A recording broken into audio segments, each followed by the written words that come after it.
అమెరికాలో 38 రోజులుగా ప్రభుత్వం షట్ డౌన్ కొనసాగుతోంది. ఈ నేపథ్యంలో షట్ డౌన్ పై డెమోక్రాట్లు పెట్టిన కండిషన్లకు రిపబ్లికన్లు నో చెప్పారు. ఇక affordable care act tax credits ను మరో ఏడాది పెంచేందుకు అంగీకరించాలని డెమోక్రాట్లు షరతు పెట్టారు. ఇక అలాగైతేనే షట్ డౌన్ ముగింపునకు ఓటేస్తామన్నారు. అయితే దీనికి రిపబ్లికన్ నేతలు తిరస్కరించారు.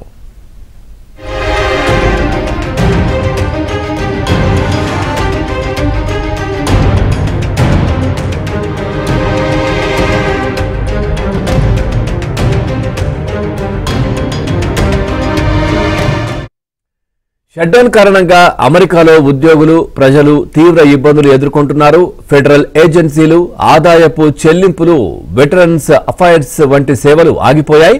ఇక 8 లక్షల మంది ఫెడరల్ ఉద్యోగులకు జీతాలు ఆగిపోయాయి. ఇక ఇప్పటికే షట్ డౌన్ పట్ల $7 బిలియన్ మేర సంపద ఆవిరైంది.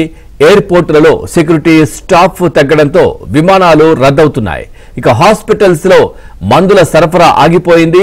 ఆహార సంక్షోభంతో డేంజర్ బెల్స్ మోగుతున్నాయి. ఇక షట్ డౌన్ 40 బిలియన్ మందికి పైగా అమెరికన్లపై ప్రభావం చూపిస్తోంది.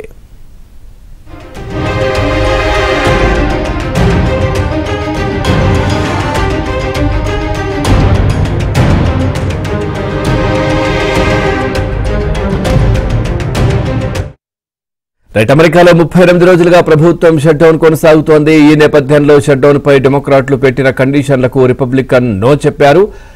Affordable care act tax credits ను మరో ఏడాది పెంచేందుకు అంగీకరించాలని డెమోక్రాట్లు షరతైతే పెట్టారు. అలాగైతేనే షట్ డౌన్ ముగింపునకు ఓటేస్తామన్నారు. అయితే దీనికి రిపబ్లికన్ నేతలు తిరస్కరించారు. ఓవరాల్ ఈ అంశానికి సంబంధించి మరింత సమాచారాన్ని మా ఢిల్లీ బ్యూరో చీఫ్ కృష్ణ అందిస్తారు. Krishna, good morning. పూర్తి డీటెయిల్స్ ఏంటి? Good morning Pavan. అమెరికా ప్రభుత్వం 38 రోజులుగా మూతబడిపోయిందనే చెప్పొచ్చు. ప్రభుత్వంలోని చాలా శాఖలు కూడా పనిచేయడం లేదు. డెమోక్రాట్లు ఎవరైతే ప్రతిపక్షంలో ఉన్నటువంటి డెమోక్రాట్ పార్టీలు మాత్రం షరతులు విధిస్తున్నాయి. ప్రభుత్వాన్ని మళ్ళీ ప్రారంభించాలంటే ఆరోగ్య బీమా చట్టం ఏదైతే అఫోర్డబుల్ కేర్ యాక్ట్ లో ఉన్నటువంటి పన్ను సబ్సిడీలను, ట్యాక్స్ క్రెడిట్స్ ను మరో సంవత్సరం పాటు కొనసాగించాలని వారు పెడుతున్నటువంటి డిమాండ్. కానీ రిపబ్లికన్ పార్టీ మాత్రం ఈ ప్రతిపాదనను తిరస్కరించింది. ముందుగా ప్రభుత్వానికి మీరు ఇటువంటి షరతులు లేకుండా ఈ యొక్క బిల్లులు ఆమోదించాలి. ఆ తర్వాత ఆరోగ్య బీమా సంబంధించినటువంటి మీరు చెప్పినటువంటి మార్పుల గురించి చర్చిస్తామని కూడా చెప్పారు. కానీ రెండు పార్టీల మధ్య తలెత్తినటువంటి విభేదాల వల్ల ప్రభుత్వం షట్ డౌన్ కొనసాగుతుంది. షట్ డౌన్ వల్ల అమెరికాలో పరిస్థితి రోజు రోజుకి మరింత కఠినంగా మారుతుంది. ఫెడరల్ ఉద్యోగులు సుమారు 8 లక్షల మంది ఉద్యోగులకు జీతాలు కూడా అయిపోయాయి.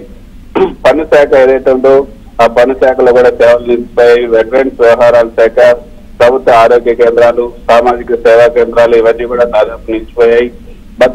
భద్రతా సిబ్బంది తక్కువగా ఉండటంతో అనేక విమానాలు కూడా రద్దయ్యాయి. మందుల సరఫరా సిబ్బంది అందుబాటులో లేక హాస్పిటల్లో కూడా ఇబ్బందులు పెరిగాయి. తక్కువగా ఉండటంతో, ఆహార సరఫరా తక్కువగా ఉండటంతో పేద కుటుంబాలు ఇబ్బంది పడుతున్నాయని చెప్పొచ్చు. ఈ 38 రోజుల షట్ డౌన్ వల్ల అమెరికా ఆర్థిక వ్యవస్థకు సుమారు $7 బిలియన్ నష్టం జరుగుతుంది. షట్ డౌన్ కొనసాగితే ప్రతి వారం కూడా $15 బిలియన్ వరకు కూడా నష్టం జరగవచ్చు. జీతాలు రాక ఉద్యోగులు కష్టాల్లో ఉన్నారు.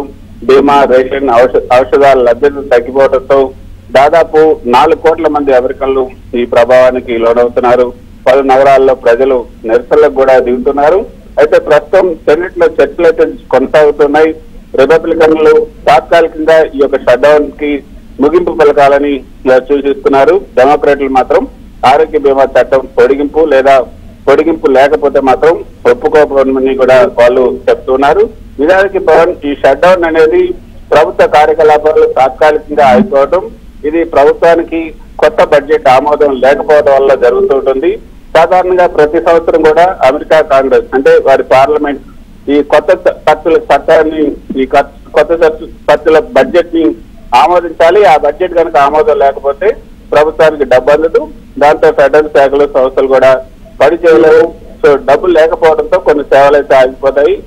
అవసరం లేని శాఖలకు సంబంధించినటువంటి ఉద్యోగులు కూడా తాత్కాలికంగా సెలవులపై కూడా పంపిస్తూ ఉంటారు. దీన్ని గవర్నమెంట్ షట్ డౌన్ కూడా అంటారు. అయితే ఇది అమెరికాలోనే ఎందుకు తరచుగా జరుగుతుందన్నది కూడా మనం చూస్తే ఇది అమెరికా రాజకీయ వ్యవస్థ విధానంలో ఉన్నటువంటి చెక్స్ అండ్ బ్యాలెన్స్ కారణంగా జరుగుతూ ఉంటుంది. అమెరికాలో 2 ప్రధాన పార్టీలు ఉంటాయి, డెమోక్రటిక్ పార్టీ, రిపబ్లికన్ పార్టీ. వీటిలో ఒక పార్టీ వైట్ హౌస్ ని నియంత్రిస్తుంటే మరో పార్టీ కాంగ్రెస్, సెనెట్ లేదా హౌస్ ఆఫ్ రిప్రజెంటేటివ్స్ లో మెజారిటీగా ఉంటుంది. ఈ 2 పార్టీల మధ్య విభేదాలు ఉన్నప్పుడు, ఈ బడ్జెట్ ఆమోదంలో కొంత గొడవలు వచ్చినప్పుడు ఈ యొక్క షట్ డౌన్ కి దారితీసే అవకాశాలు ఉన్నాయి. Right, thank you Krishna, thanks for the updates.